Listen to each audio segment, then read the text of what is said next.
Hey everybody, a little dirty, a little sweaty. Um, just put a new clutch cable in DRZ. Doing some maintenance on it and stuff. I got the tires and uh, need doing oil change and brake pad change and all the above. So I was out here messing around the garage and want to do something a little different. Um, Wanted to get a little real for you and just talk about some things that I've been wanting to do this for a while. And excuse me for sweating; it's warm out here. So I just want to do this for a while, and hopefully that you guys will take from this something good, something positive, and maybe somebody out there can use this as help. Okay, I'll try to run down this pretty quickly. It's going to take a while, so it'll be a decently long video. I was born in '73 and born and raised in Southeast Ohio. I was always kind of a in and out type of job. I never did know exactly what direction I wanted to go to. And I've been in law enforcement. I've driven tractor trailer. I've worked construction. I've been all over the United States in a personal car and in a semi. And I've been all over most mid-eastern states on a motorcycle. So back in 2000, I just got done driving semi, and I was looking for a job. Found a job in 2001, and it was a MRDD facility. So if you don't know what that is, it's mentally retarded or developmental disability. So I worked there for 6 months roughly, and I got hurt on job. I was there for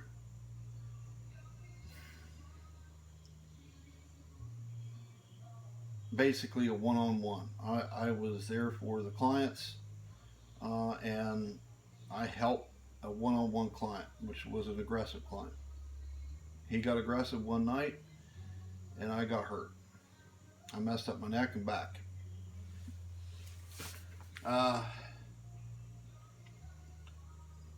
So fast forward a little bit, around 2009. I was been dealing with pain. I've been fighting, workers' comp. I've been fighting Social Security. Um, I was dealing with depression and anxiety and panic attacks, and really didn't know what direction I wanted to go, and I was scared of where my health and my mind was going. And along that time,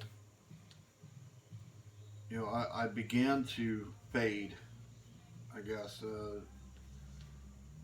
I was eating unhealthy. I was eating junk food. I was smoking nonstop. And I was taking pain medications heavily.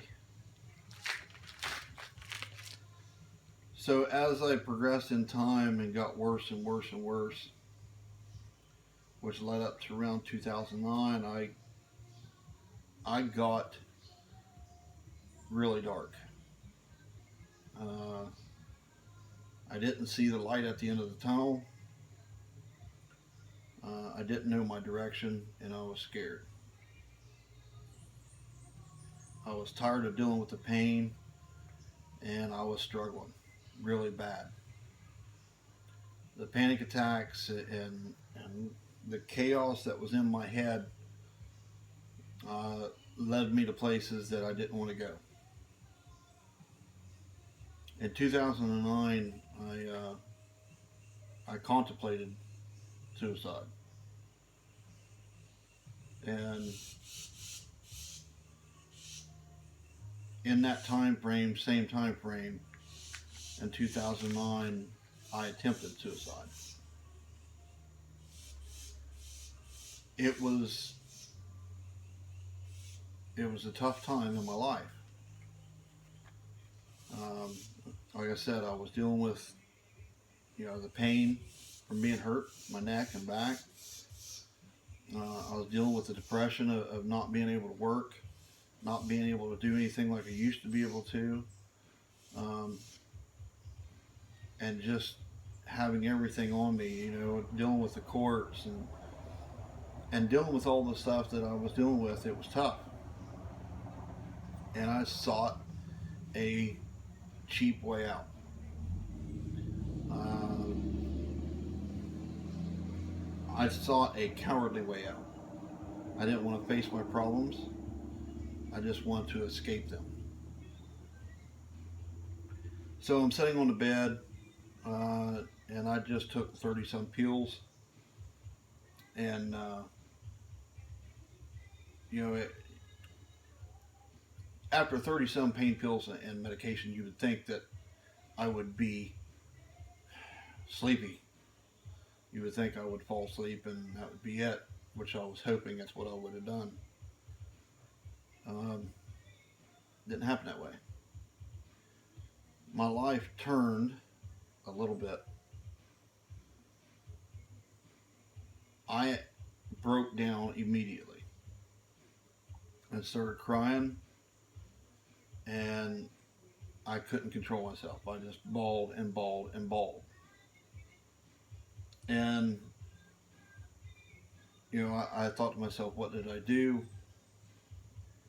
But the funny thing is, with all those pills, you would think that I'd be, sleeping. No, I was the most sober you could be. I was the most awake that you could be. And everything was clear. So I fell to my knees and asked God for help.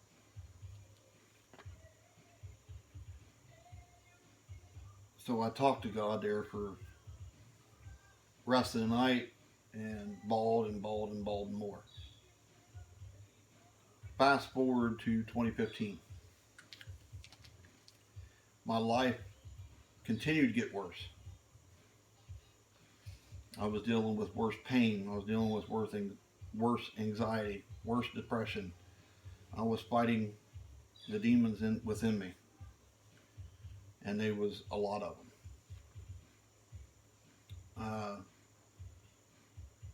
I didn't want to do anything. I didn't want to see anybody. I didn't want to go out in public. I had a lot of hate in my heart. I had a lot of hate, period. And I progressively got worse. In 2015, my health and my mental status dropped.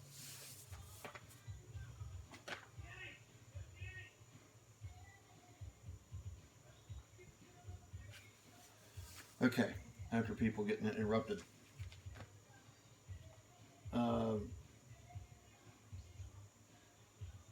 My health and my mental status dropped to the worst. It got worse, really bad.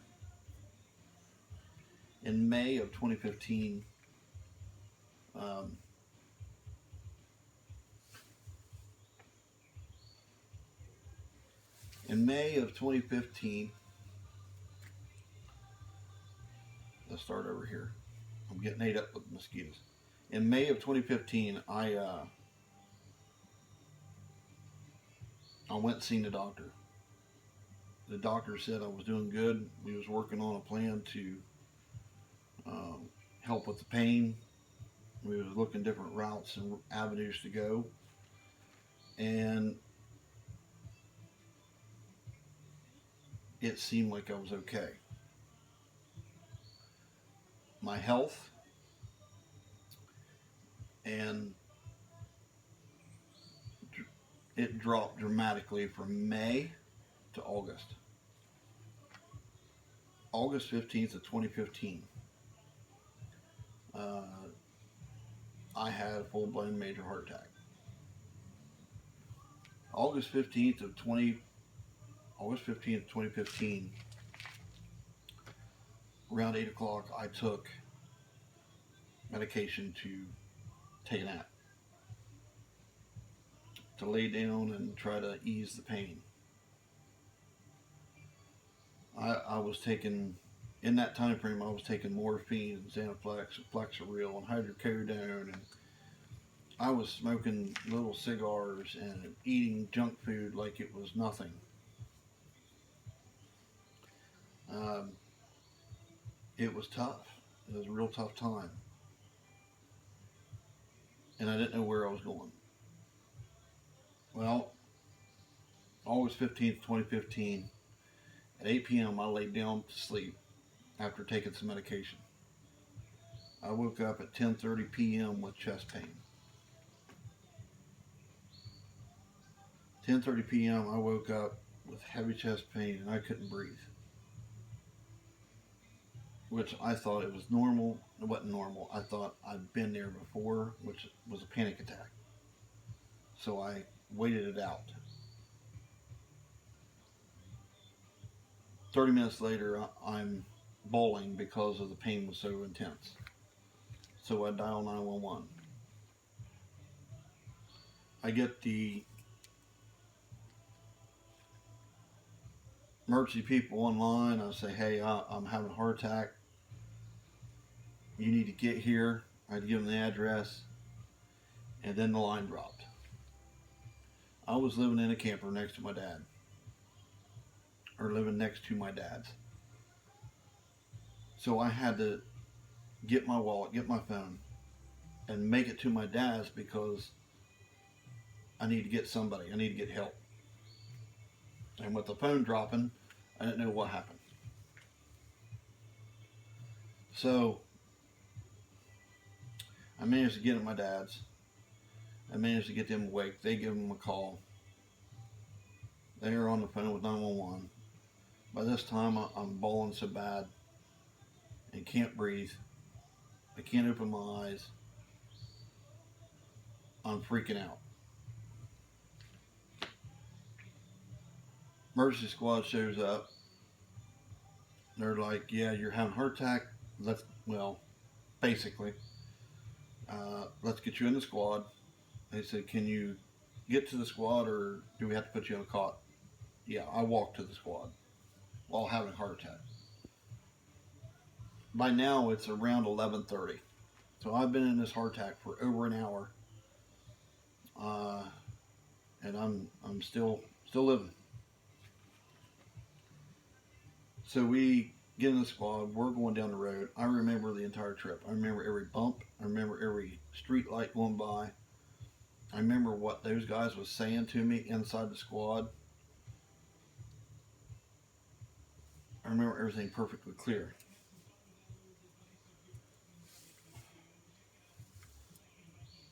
I remember everything perfectly clear. Well, we get to the ER. We pull in. I remember all this.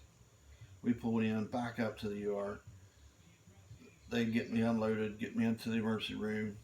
They start cutting everything off of me, hooking everything up to me. By now, I'm in convulsions. I'm basically, my body's shutting down. I'm dying. And at that time, I hear the nurse lean over to me and say, honey, your heart's out of rhythm. We're going to shock you. And it hit me. Boom. Worst pain that you could ever imagine. You'd never want to feel this pain. Just, oh, it was terrible. I honestly it felt like everything just seized up. So I'm screaming at them, or so I think I'm screaming at them to stop because it hurt so bad. But also, I'm still in pain from having a heart attack, so I'm scared. So as I'm coming down off of that initial shock, I'm starting to relax. I'm like, wow, what was that? That was intense. And then I hear the doctor say, hit him again. Yeah, they hit me again. Boom. Even harder. I mean, pain was terrible. So after that second shock, I come down. I'm freaking out. I'm really think I'm screaming at them. I don't know if I was or not. And I'm telling them to stop because it hurts so bad. So I'm starting to come down. I'm slowly relaxing off of that second shock now, and it's hurting so bad. And just kind of like a calm comes over me a little bit. Well, next thing I know is the nurse and doctors are standing over top of me doing chest rub. Say, Tilly, come back. Tilly, come back.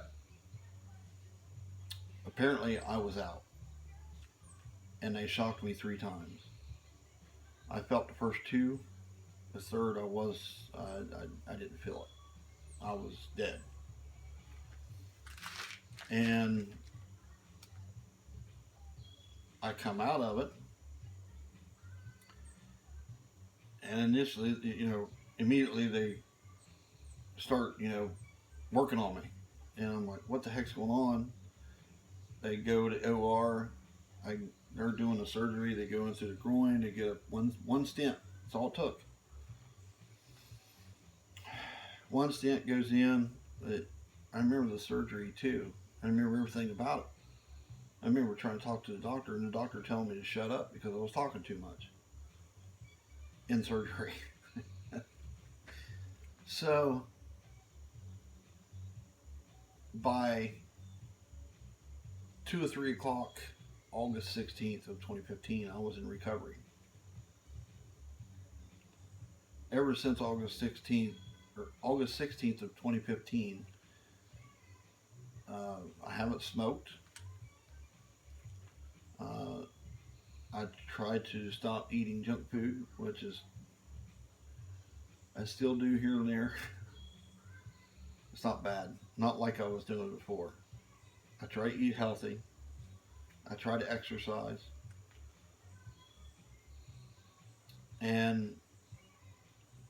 but my life changed from there on.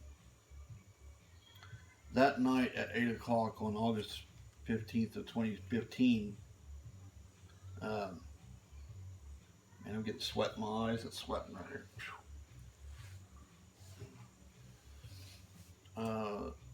8 p.m. Or 8, what was it, 8:30? No, 10:30. I'll get this right. 10:30 at August 15th of 2015, when I just woke up in pain as I was having a heart attack. I asked God for help that night. Now,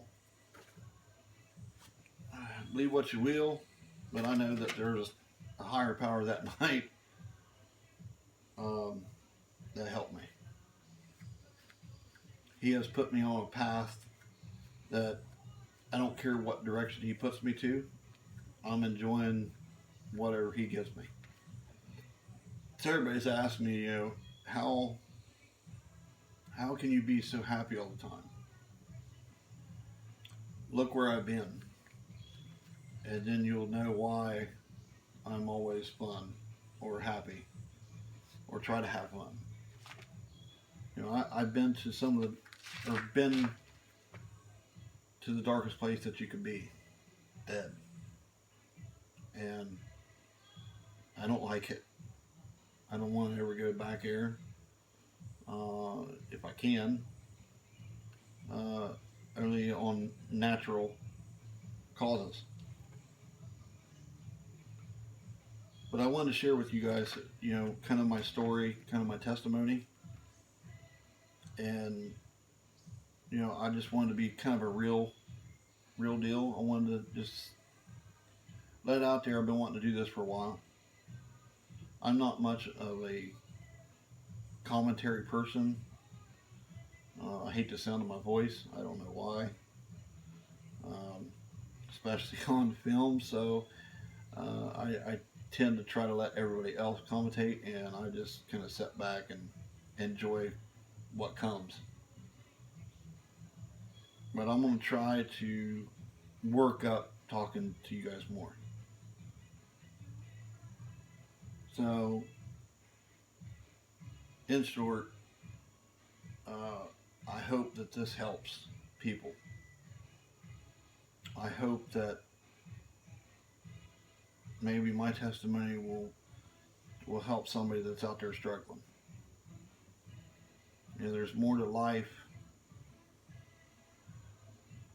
than is what's known. There's so many things out there that people can then do and be a part of, and yet they hide in their bubble. They hide in their own world. Expand your horizons. Go see things. Do things, even if it's out of your comfort level, because your heart and your mind will expand. Your soul will be free, and it's amazing the world that's out there. I come out with a philosophy after my heart attack that if I can make one person smile a day, uh, I'm doing something. And I hope I bring some smiles to you guys in this video. So,